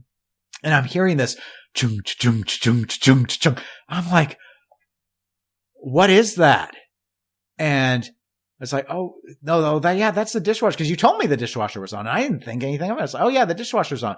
Cause I could have run noise reduction on it. Right. And that's what I had done before. And it was really loud and really noticeable. And it went for a really long time. So I actually started to like speed walk back home, had to go back in, re-edit and repost that audio. Now with SoundCloud, it's not a big deal. I can do an audio swap, and I've done it before on a couple other episodes, but this was the first time I ever did. Yeah. And I had to actually pull a file and replace it with a new, fresh one. And I was so upset because I still had dozens of people had already downloaded it. And at that time, I mean, now at this point, cause I did an edit on the last episode and I got it edited like within 4 hours or something. Mm-hmm. And that beat most of the downloads, but we'd already had 100. So, right. But back then, even I'd be like, no, 20 people have heard the dishwasher. No. So that was one of my one of my woe moments. Well, I think the reason we record in person like we do now is because of stuff like that. And since I don't have a space that's a non-communal space at home, that whenever we recorded, we would basically, to try and get clean stuff, I would basically lock my wife and children in their rooms. You threw them out of their house or locked them in the room while we recorded, and it always made things, rough on them. And I got to a point, we had one episode where we had a guest. I don't remember who it was, but we had a guest, and between the pre-show, the recording, and the post-show chatting, I think we ran like 4.5 hours. And she was so mad at me. Yeah, I imagine so.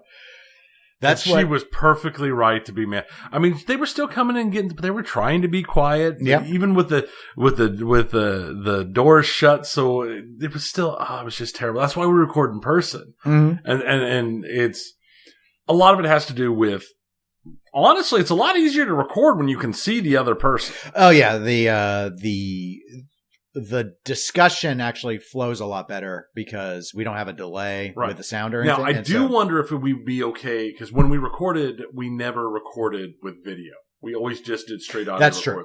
So I wonder if because we were using Zencaster. Right. I wonder if we did an actual video record or Skype. Even when we've done since then, we've done some like that where we've used Skype. Not very often, but it's happened on occasion.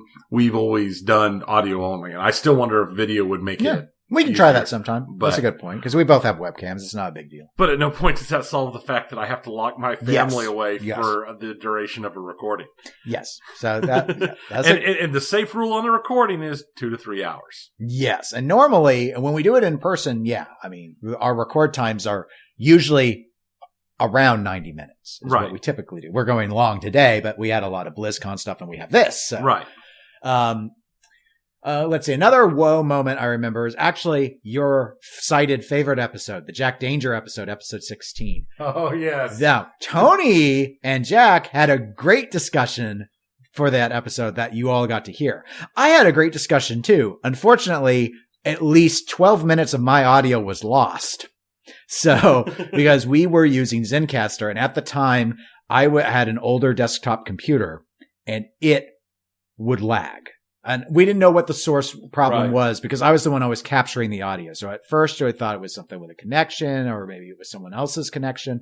And anyway, so for the episode with Jack, we went through, and one of the things we used to do with Zencastr to make sure that the audio would be okay is after 30 minutes, we started to one of the scenarios. And I think it was because of my system, but it always affected Tony's audio was he started to become really digitized.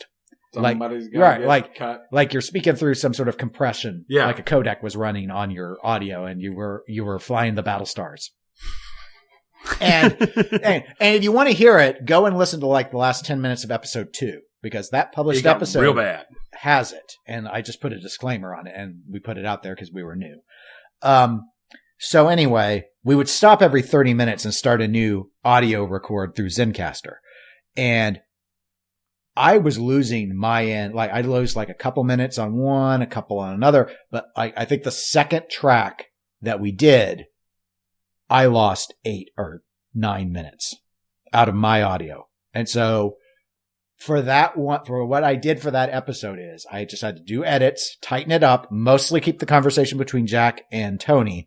And there were a few instances where I remembered what I said and I would redub myself back in. Basically saying the same thing I had originally in order to be like, oh yeah, Dennis is in this conversation. And this was during a pinball segment too. So that one you'll be like, wow, Dennis is awfully quiet on episode 16. I wasn't originally, but I mean, it worked out later on where it's like, oh, it was Overwatch and I wasn't contributing anything, but oh gosh, what a mess.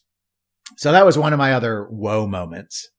So I think I think my one whoa moment actually was like 9 episodes worth of whoa moment type things pulled together. Other issues I can think of is, and most of them, they're whoa moments that the audience never hear is when I'm doing stuff when I don't think about it. And I like grab my water bottle and crush it in the middle while I'm talking. Yeah. That's happened a few times. Yeah, he remembers that one because I swore. Yeah. I said, are you eating?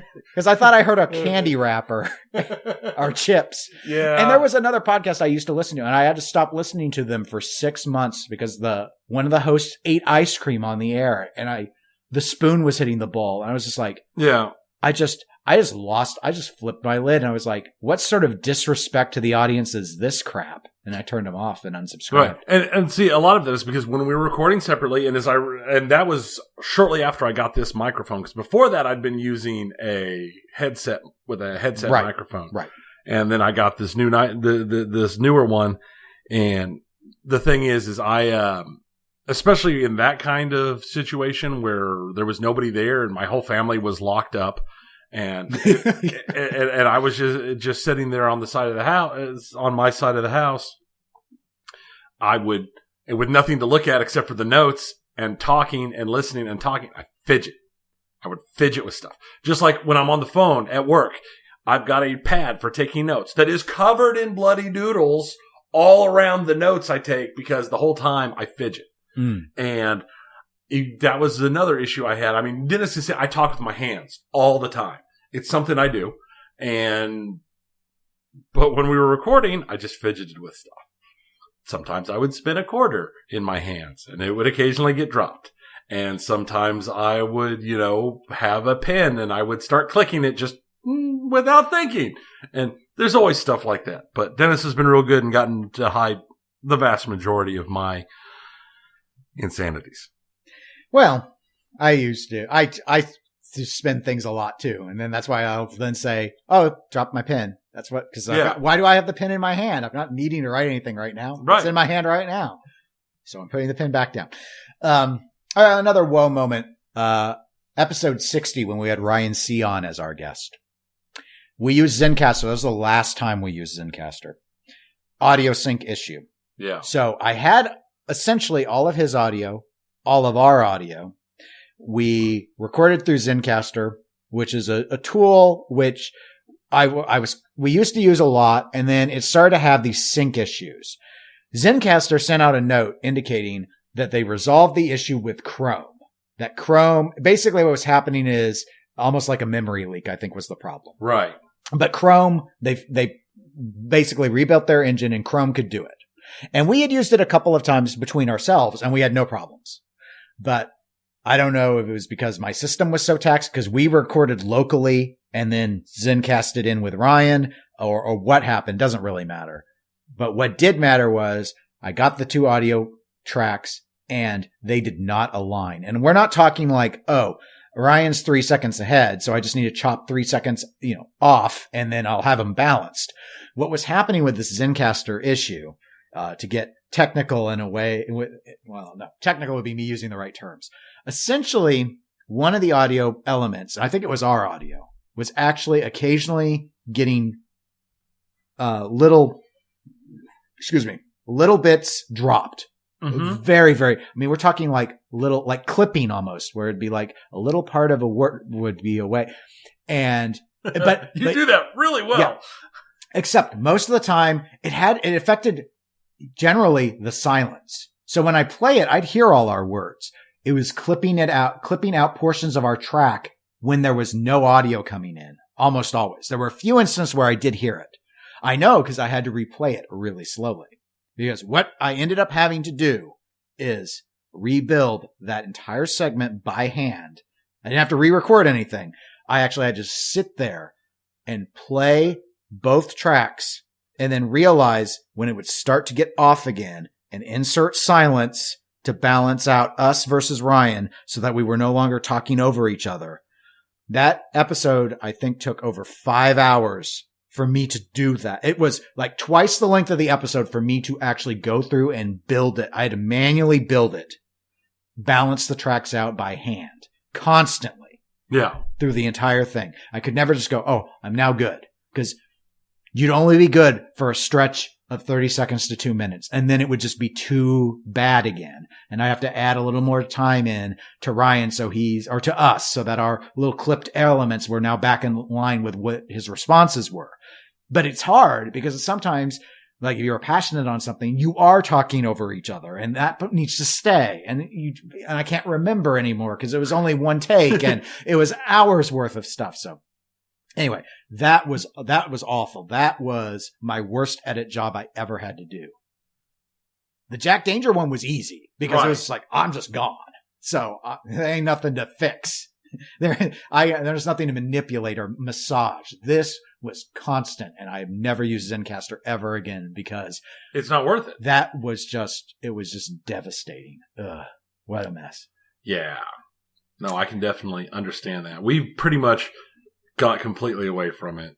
Mm-hmm. Before that even, but that was the final straw. The only other, they still exist. Yeah, it does. I still have it bookmarked. The only other thing I had in terms of a whoa thing of things really going wrong that stuck with me is when we started recording locally, we use a virtual mixing board called Voicemeeter.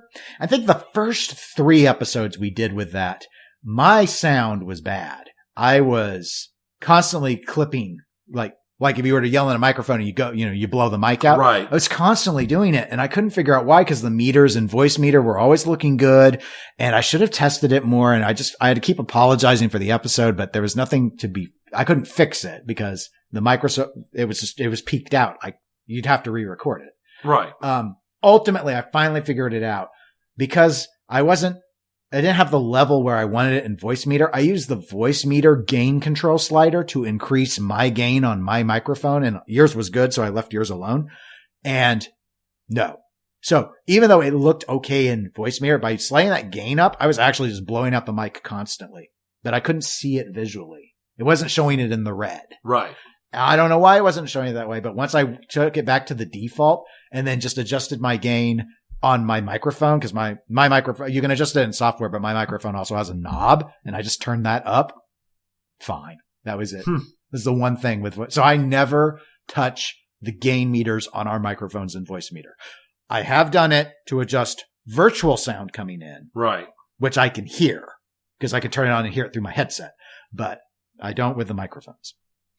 So that was it for Whoa stuff. Time to get a physical soundboard. You know, it wouldn't be a bad idea. But I've bid on several in auction, but they're expensive. Mm-hmm. It is. Everything's pricey. Yeah. And we don't have no Patreon. We get by with what we can do. We do what we can. So the last thing I thought I would do is to counter our Tales of Woe, or the Tales of Wow. So when things have gone really, really right. When we talked about WoW. Yeah. And yes. We have, actually, it was a pretty good, and it was a pretty good discussion the last time. It was. For me, what I guess I would note, and this is the only thing that really flirts with analytics, was the show upticks. That was always the nice thing to see. And having done this for 100 episodes, we've always been, a fairly slow burn podcast. And as we expected, when we started it, before we started, Tony and I spoke about it, and we knew that by being eclectic and saying, we're going to talk about board games, video games, pinball games, that we were divvying up our topics, and podcasts thrive on being specialists. So, valid. There are lots of really, really popular podcasts about video games. There are lots of really, really popular podcasts about PlayStation video games, Nintendo video games. And the broader you make your thing, the less people it's going to appeal to. In particular, if you're going into different niche realms, which is what we were doing. It's like, how many people who are in the pinball hobby also love to play video games? A decent number, but not as many as who just want to hear about pinball. Right. And so, but we're like, but we want to talk about that stuff. So that's what we did. And so I'm swinging my pen around again. So given that, normally as we've gone along and kept doing it, the listener numbers have gone up as you would probably expect them to. But we've had a few instances where they kind of like all of a sudden leaped up and then stayed up. So little surges. And there were 3 that I even went back and looked because I was like, I kind of remembered them. And I was like, it gets a little weird for us because I don't have good analytics for the first 15 episodes because we moved from Google to SoundCloud. We had basically no analytics before we were on SoundCloud. But our first surge was actually thanks to Dawn, who was with the Pinball Podcast. That was the first time I am aware of that another podcast ever mentioned our podcast existing. And I think our listener count, we were really low back then, but I think it more than doubled because right after he mentioned us on their show that we were covering pinball and talking about this other stuff. So that was our first big sort of wow moment where it was like, holy crap. And that was like when we broke 50 people. It's like, whoa, people are listening. Why would they do that? Then the second surge, then it just kept going up. Nice, steady little incline, no real surges. The second surge was early last year after the Deep Root interview. So apparently, now the Deep Root interview where we had Robert Mueller on, and that was the first audio interview I think he did about Deep Root Pinball. That's easily our most downloaded episode still. Which makes sense. Yeah, it does. Because a lot of people who would normally listen to the podcast were like, oh, I want to hear about this. I want to hear about people smashing playfields with a hammer and all that. It was interesting. It was an interesting topic. In fact, one of our iTunes reviews specifically mentions that interview in their review. So anyway, after that, a lot of people apparently just stuck with the show after that because that was a big, that was like over 100 permanent gain. So that was a big surge for us. Yeah, that's a big surge. And then the third surge happened. I guess that was, I don't even know exactly when. It gets a little weird. But it seemed to be after I started doing the TWIP podcast. I don't think right away, but when I started to do it more recurring, but not quite at the every other week.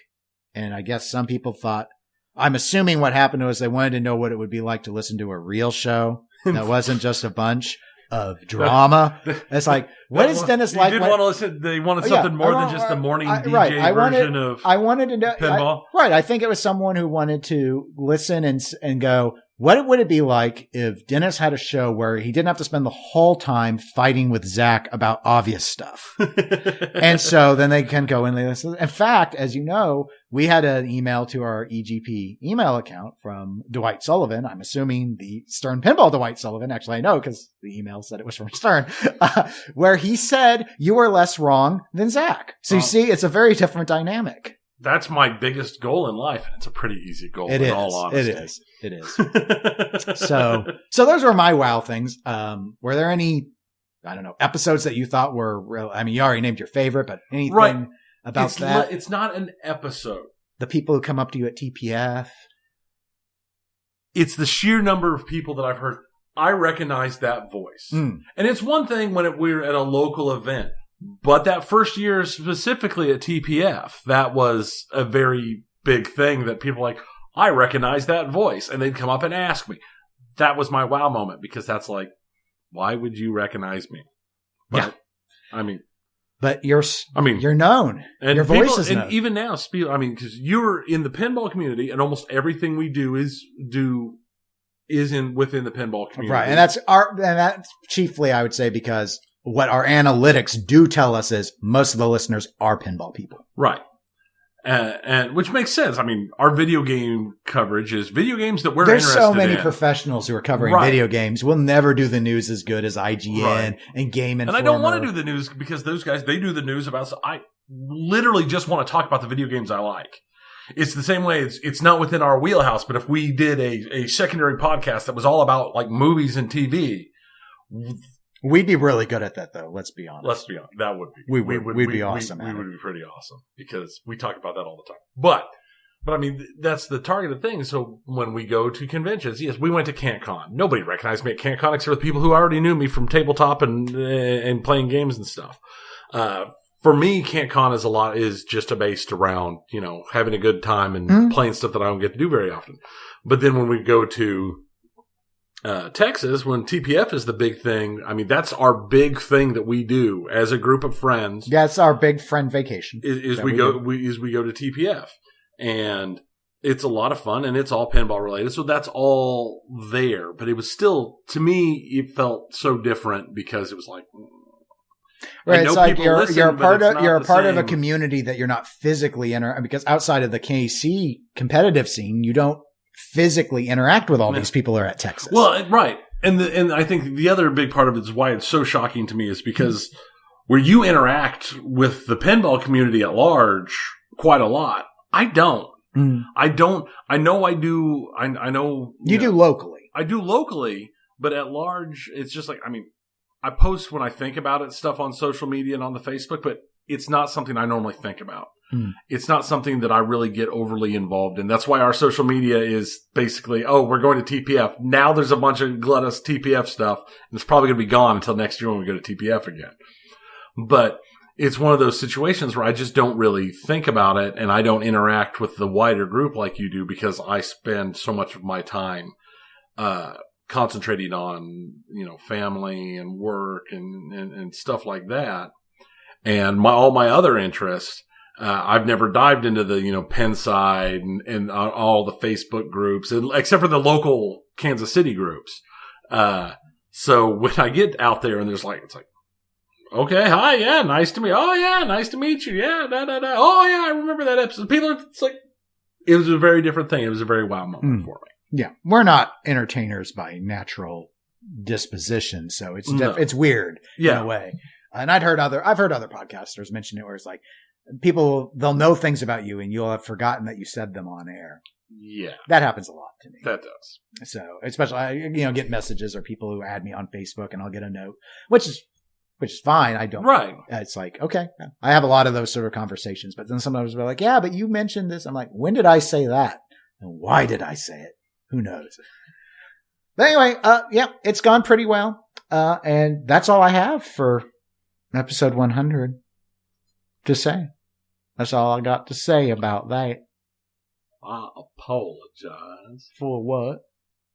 For not having more to say about I think we said enough. Yeah, we did. I'm going to probably get this edited down under 2 hours, but we are past the 2 hour mark. Yeah, that's definite. So, I saw that. I knew this episode would go long. As a reminder, we are on the eclectic_gamers channel on Twitch, streaming KC GameCon on Saturday the 9th?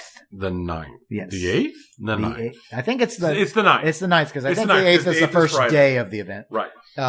If you are in Kansas City, we will be at Kansas City GameCon on both the 8th and the 9th, I believe. Right. 8th, 9th. It runs 8th, 9th, and 10th, I believe. I'll be there on the 8th and the 9th. Okay. So.